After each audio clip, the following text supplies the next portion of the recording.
तर रामराम मंडळी. तर मित्रांनो, आजचा व्हिडिओ घेऊन आलो खास आपल्यासाठी. तर दादांनो, आपल्याला आपला सरपंच निवडायचा पूर्ण अधिकार आहे की नाही? आपण सरपंच बी असं निवडायचा की बघायचं तो जर पहिले जिंकलेला असेल त्याने पहिले काय केलेलं आहे आपल्यासाठी. मतदान करताना असा विचार करा की आपलं भविष्यात काय होईल. मित्रांनो, आणि एक गोष्ट हमेशा लक्षात ठेवा का जेव्हा बी सरपंच आपल्या घरी मतदान मागायला येईन, कृपया करून त्या सरपंचाचा रुपयाही घेऊ नका.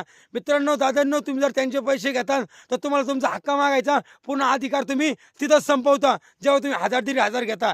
लाखातली गोष्ट एक सांगतो, आपल्याला सरपंच कसा पाहिजे, अरे जवान सरपंच पाहिजे. नवीन पिढीला त्यांना तुम्ही चान्स, कारण हा नवीन पिढीचा सरपंच तुम्ही उभा. हां, तुम्ही म्हणता आणि त्याला काय जमतं, तुम्ही काय केलं डोंबलं. हां, कारण हा नवीन सरपंच उभा. अरे आज तरुण पिढी काय करू शकत नाही. अरे मौतीला तरुण पोरं, सावडाला तरुण पोरं, दहावीची पंगत वाढायला तरुण पोरं, हां, कोणाचा भांडारा असलं तर तरुण पोरं, अरे नाथाची पूजा असली तर तरुण पोरं, लग्नामध्ये पण तरुण पोरं.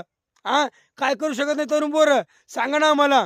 त्याच्यामुळे यंदा आम्हाला सरपंचाला बी तरुण माणसालाच निवडायचं आहे आणि नवीन सरपंच निवडायचं यंदा आपल्याला.